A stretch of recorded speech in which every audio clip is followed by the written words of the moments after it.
Hello दोस्तों, आज हम पढ़ते हैं खेड़ा सत्याग्रह। खेड़ा सत्याग्रह क्या है, इसमें समस्या क्या है। खेड़ा सत्याग्रह की समस्या है, अकाल संहिता में लिखा था। एक अकाल संहिता है, उसमें लिखा था यदि फसल 1/4 से कम पैदा हो तो लगान माफ़ कर दिया जाएगा। समस्या क्या थी, इस अकाल संहिता में लिखा था यदि फसल 1/4 से कम पैदा होती है तो लगान को माफ़ कर दिया जाएगा। लेकिन 1918 में फसल 1/4 से कम हुई थी अकाल के कारण। 1918 में जब अकाल पड़ता है तो फसल नहीं पैदा होती, 1/4 से कम ही पैदा होती है। लेकिन सरकार लगान वसूल रही थी। लेकिन जो सरकार होती है लगान वसूल रही थी, यही समस्या थी। क्या थी, जब सरकार लगान वसूल रही थी तो यही किसानों के लिए समस्या थी। गांधी जी को पत्र लिखा गया। क्या होता है फिर इसमें, गांधी जी को पत्र लिखा गया। पत्र किसने लिखा था, मोहनलाल प्लस शंकरलाल।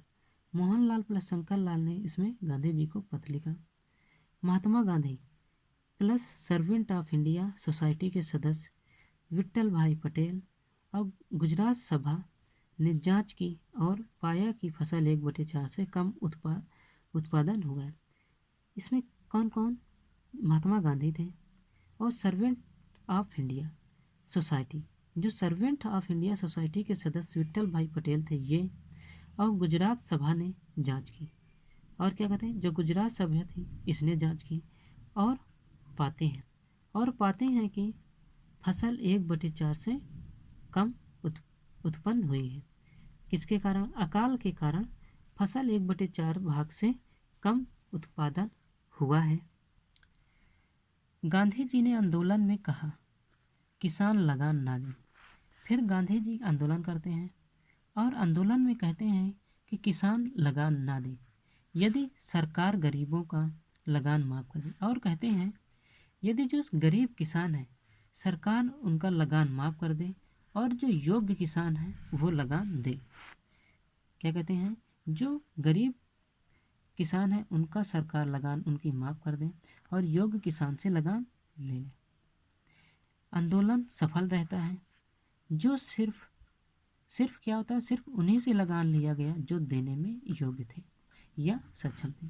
सहयोगी कौन कौन थे इस आंदोलन में? इस आंदोलन में सहयोगी थे गांधी जी के साथ शंकरलाल बैंकर, अनसुईया बेन, महादेव देसाई, सरदार वल्लभ भाई पटेल वकालत छोड़कर रहे थे। इसी सहयोगी कौन थे, शंकरलाल बैंकर, अनसुईया बेन, महादेव देसाई, सरदार वल्लभ भाई पटेल। सरदार वल्लभ भाई पटेल ये वकालत छोड़कर आए थे। फिर है रॉलेट एक्ट। रॉलेट एक्ट के लिए कारण, इसके कारण क्या है, 1905 से 1919 तक क्रांतिकारी घटनाएं बढ़ रही थी। 1905 ईस्वी से 1919 ईस्वी तक क्रांतिकारी घटनाएं बढ़ रही थी। 1914 से 1918 तक प्रथम विश्व युद्ध था। क्या चला था, 1914 से 18 तक प्रथम विश्व युद्ध चला था। इस विश्व युद्ध के दौरान एक कानून बना था।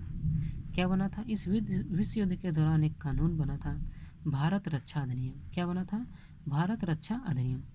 इसका विरोध तो नहीं किया गया। प्रथम विश्व युद्ध 1918 में समाप्त हो रहा था। जब प्रथम विश्व युद्ध 1918 समाप्त हो रहा था, इसी के साथ ही भारत रक्षा कानून भी समाप्त की तरफ था। इसी के साथ ही क्या हो रहा था, जो भारत रक्षा कानून था ये भी समाप्त की तरफ था। सर सिडनी रॉलेट की अध्यक्षता में एक जांच समिति बनाई गई। क्या होता है, सर सिडनी की अध्यक्षता में एक जांच समिति क्या होती है, बनाई जाती है। जब इसमें जांच समिति बनाई जाती है तो देश में क्रांतिकारी षड्यंत्रों का पता लगाना।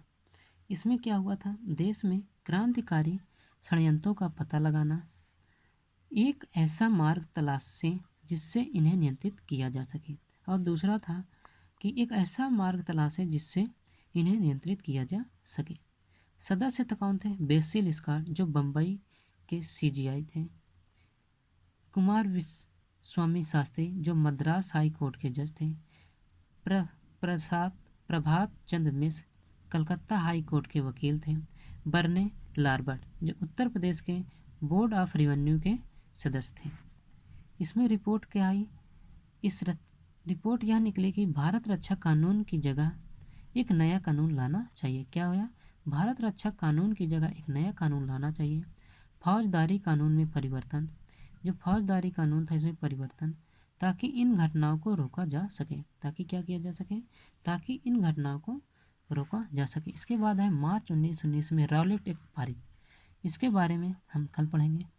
दोस्तों, अगर हमारा यह वीडियो अच्छा लगे तो वीडियो को लाइक करें, शेयर करें और हमारे चैनल को सब्सक्राइब करें।